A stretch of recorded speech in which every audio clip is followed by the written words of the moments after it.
Bye-bye, little buddy.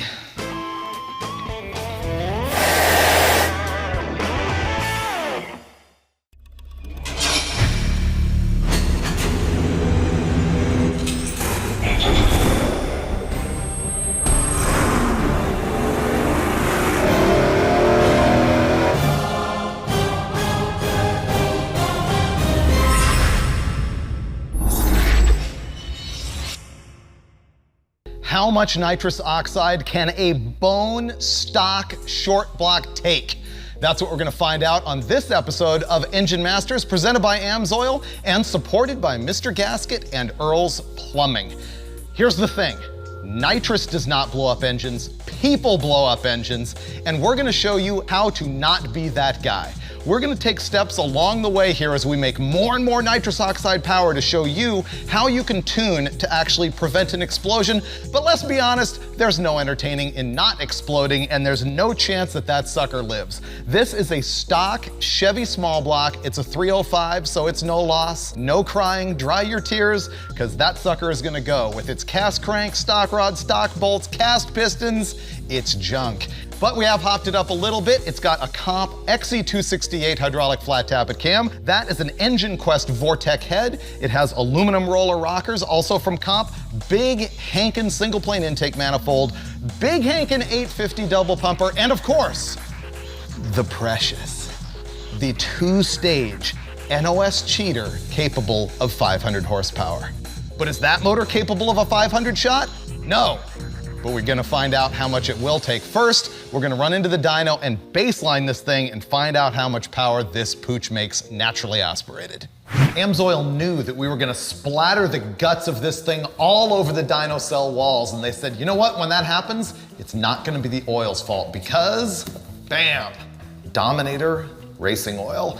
They've recommended this every time that we've gone with a supercharged or nitrous application because it has a really tough film strength, so that the oil doesn't squirt out from between the bearing and the rod under that heavy pressure. But what's interesting is that they went this time with the SAE 60 weight oil for the 305's final meal. This is the equivalent of going to the chair for an engine.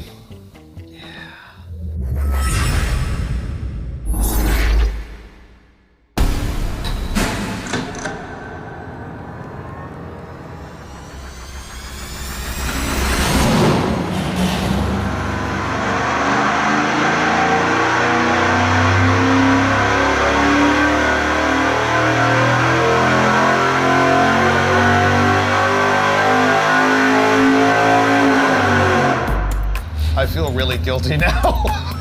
Yeah. I feel like we're about to shoot a puppy. That thing runs pretty good. What did this thing make? 358 horsepower and 323 pound-feet of torque. And look at the torque curve. No, it's good. It really is good. I mean, if this thing were in a guy's Camaro with a 150 shot on it, which we know we can do, this would be good. Ready? Yeah, ready. Okay, nitrous time with NOS Nitrous. You can't say NOS. You can't say NOS. It's clown shoes. Just don't do it. Here's how nitrous oxide works. Stored here in this bottle, it's a liquid. You inject it into the engine, it's a vapor, and you got all these little molecules that have 1 atom of oxygen and 2 of nitrogen. And because you've got oxygen in there and you're injecting it into the engine, you're bringing more air into the engine, which means that you can burn more fuel. When you burn more fuel and more air, all smashed into the combustion chamber, you make a bigger explosion and more power. Here's how you do that. You inject the nitrous and supplemental gasoline into your engine with some kind of a plate system. This happens to be a plate that goes underneath a Holley carburetor. It is an NOS Cheater 2-stage setup capable of 500 horsepower of additional nitrous into your engine. Now, as I said, nitrous doesn't blow up motors, people do. So people can take steps to make sure that doesn't happen. And here's what we're gonna do. You must control detonation when you're on nitrous oxide. The first thing that we're gonna do with that is run Rocket brand 118 octane gas. That will just control that detonation, help the thing survive a little bit longer. Next thing you have to do with nitrous, because that explosion happens so much faster than it does naturally aspirated, you have to retard the ignition timing. Otherwise, the cylinder pressure is fighting the piston coming up, and that is just disastrous. What we're gonna do to prevent that is use an MSD power grid ignition system, which is pretty advanced. MSD also makes a bunch of other lower end boxes that are designed to retard ignition timing right when you hit your nitrous oxide button. So you always want to do that. Spark plugs. When you're running nitrous, you need to run a colder spark plug range. Now remember, that doesn't mean anything about the power of the spark itself. Instead, it is the temperature of the center electrode there because of the length of the path to the cooling passage. So that is a very cold spark plug right there. Also in your tune-up, you really need to pay attention to your air-fuel ratio. You can hurt your engine whether it's too lean, meaning not enough gas, or if it's too rich. A lot of people say fat and happy. That is not necessarily true.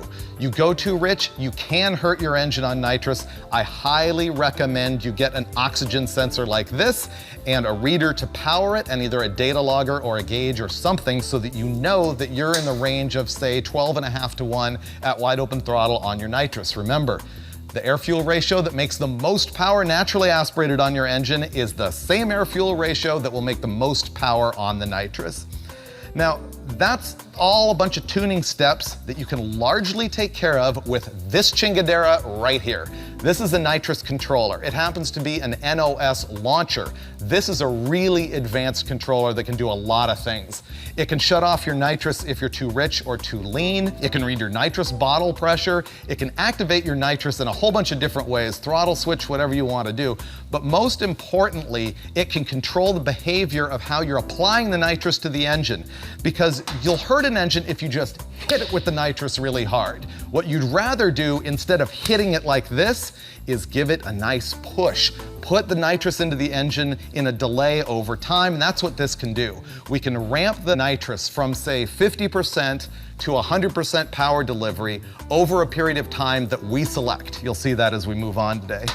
Now, the last thing that we didn't control at all in this test is the fact that you want your engine to have good internal parts: forge, pistons, rods, crank. Our 305 has none of that. Here's what the problem with that is. Not only can the pistons be fragile and just fail under the power, but a big deal is piston ring end gap. Of course, the piston ring goes in here, seals the piston to the cylinder. Now, the end gap right there, of course, gets much smaller when you put this thing inside the engine. The problem is, if you are gapped for just a regular street engine, when the ring heats up under nitrous, that gap can close up. When it does, it breaks the piston. That's probably what we're gonna see here today, and it could lead to catastrophic failure. The smart thing to do is to take any engine apart that you're gonna run with a power adder and just file those rings further open. Did we do that? No, but I bet you this thing will live through the 150 shot of nitrous that we're gonna start with right now. You ready to spray it? Yeah. Yeah? Got all the wiring tidied up and everything. That's sweet. Yeah. Okay, we have this thing set up right now just on one stage. It's 150 horsepower. We already have it jetted. We've already verified when it's running naturally aspirated that the MSD is pulling the timing out like we want to. It's got 35 degrees total naturally aspirated, and as soon as we hit the nitrous, it drops to 29 for the 150 horsepower level. This is the handheld controller for the NOS launcher, and you can go through the menu here and do all the settings. I am not going to ramp the nitrous in on the 150 horsepower setup. We're just gonna hit the button, boom, 150 horsepower. Later on, you'll see us tuning more with this. So the last thing we have to do is hook up the hose to the nitrous bottle, which we are monitoring pressure very carefully here. You want like 950 pounds of bottle pressure, and we need that to be stable through all our tests, just because that's a way to maintain a consistency and to make sure that you're delivering enough nitrous to the engine. If the pressure's down, it'll go lean. What we've got here is a hot water bath for the nitrous bottle that we'll throw it in right here. And the perfect temperature for it is 92 degrees. Look at that. As if by magic, it is at 93, 92. So that bottle is set. We're gonna hook up a line directly to the nitrous solenoids, and bam! We got it fired up, bottle's open, 150 horsepower, ready to go. Are you gonna purge it? Yeah, just once real quick. Yeah, it's just gonna blip it.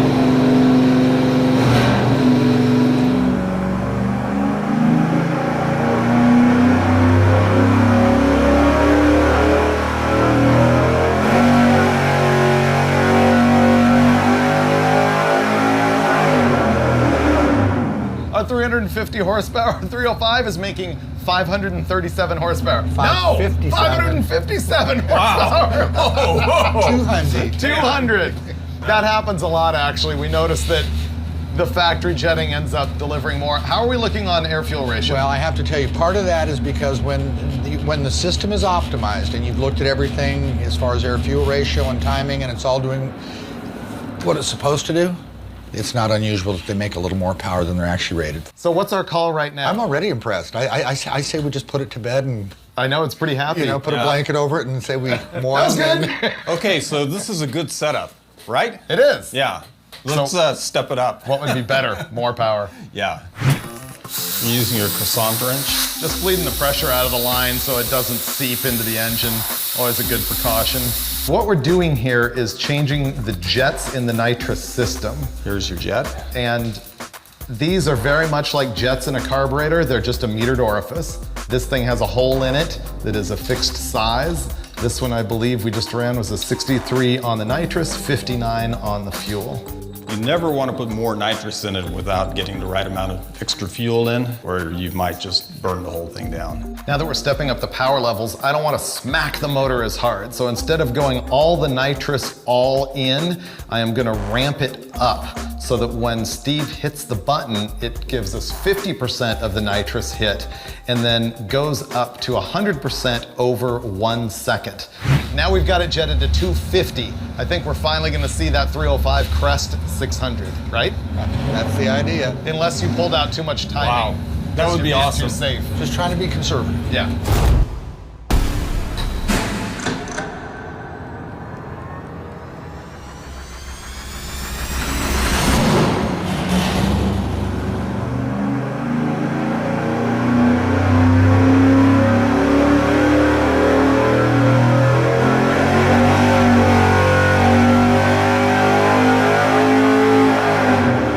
Oh!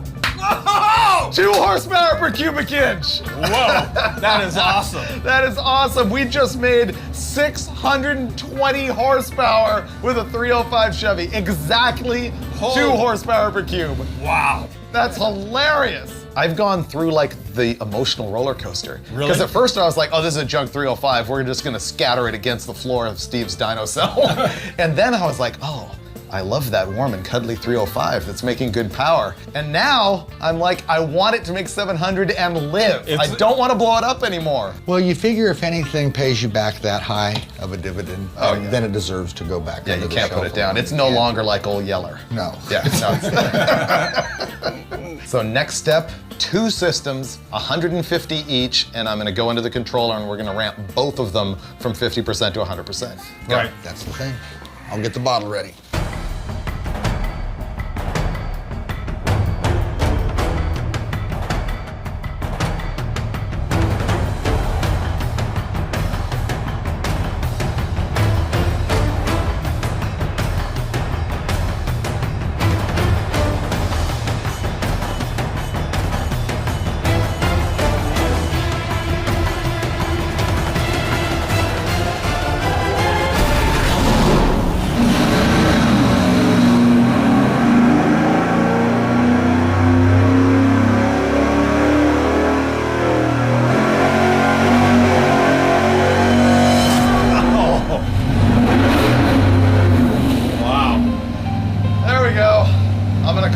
Gasket. How about you? No, it slipped out the, that was blow-by. I let off the button. Yeah, I didn't like that. Something went wrong. A lot of smoke out the valve covers. Okay, well, I think we owe it to the 305 to tear the heads off and see what went wrong. I want to see how hurt it is. It's not catastrophic, though. I mean, it's still in one piece, for the most part. Yeah, rods aren't hanging out of the bottom of it, so. Yeah. That's positive. Yeah. Okay, and this one's hurt bad. What do you see? Piston on it. This is out of the number 2 cylinder, and look how it's got silver all over it, and in fact, it's filled up the crevice there between the porcelain and the metal here. That is aluminum off the piston, and there's some oil in there too. This is the number 4 cylinder, and you can see that it's got some of that also, and it was a little wet when we first pulled it out. So our guess is that it just killed a head gasket between the number 2 and 4 cylinders, but what we really want to do is pull it apart and find out how dead that piston is. When you melt your piston and completely fill up your spark plug, that's usually not good. Right. What are those little chunky metallic bits? That's piston. Yeah. Piston sand. Yeah, we gather here not to mourn the death of the 305, but to celebrate the nitrous horsepower of the 305. That's right. This is not a funeral, this is a celebration of life. That's right. Oh. Yeah, it pinched a ring. What you can see here really clearly is just classic nitrous failure with an engine that is not nitrous ready. Right here, the whole top of this piston is missing, just fractured, and it's beat up here from the pieces flying into the chamber and getting smashed.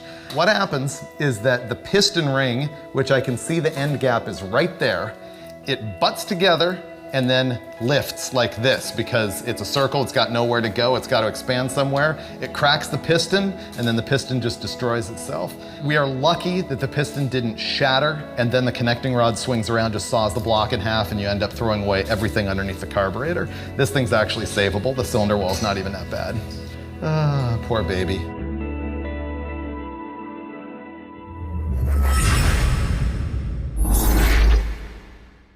We made 2 horsepower per cubic inch out of a 305 Chevy. And then we blew it up. You know, this was the completely textbook, predictable result of what we were doing here. But I think the real lesson is if you want to do this, take the engine apart, file that ring end gap wide open, just let it be junk. And then you can spray a lot more than we did because the failure was nothing more than that. We were changing your tune now. It was a blown head gasket in the dyno cell. It did blow the head gasket. Yeah. After that. I guess you're right. So we were both right on that. But it did pretty well. I'm pretty proud of the 305. You know, can you really call us engine masters when this happens? You can't. And that's a wrap until next time on Engine Masters, presented by AMSOIL and supported by Mr. Gasket and Earl's Plumbing. You gotta make sure not to touch the nitrous when it's coming out. It will literally burn you. Wow. That was dangerous, Freiberger. I know. You know what this 305 is like right now? What's that? It's like a puppy on your farm. Oh no. Yeah, where it's a nice, cute little warm puppy and you like to play with it and it's a good doggy, but you know it's not gonna last long. What are you saying? Now I'm a puppy killer? It's true. Well, we kind of know what went wrong, but now we've got to tear it apart and actually have a look and see what the level of death is. Because, you know, death on an engine is not really a black and white situation. Unlike a puppy, which is either alive or here dead. we go with the puppy. It's more definitive when you're talking puppies. Yeah. 305s, there's more gray area.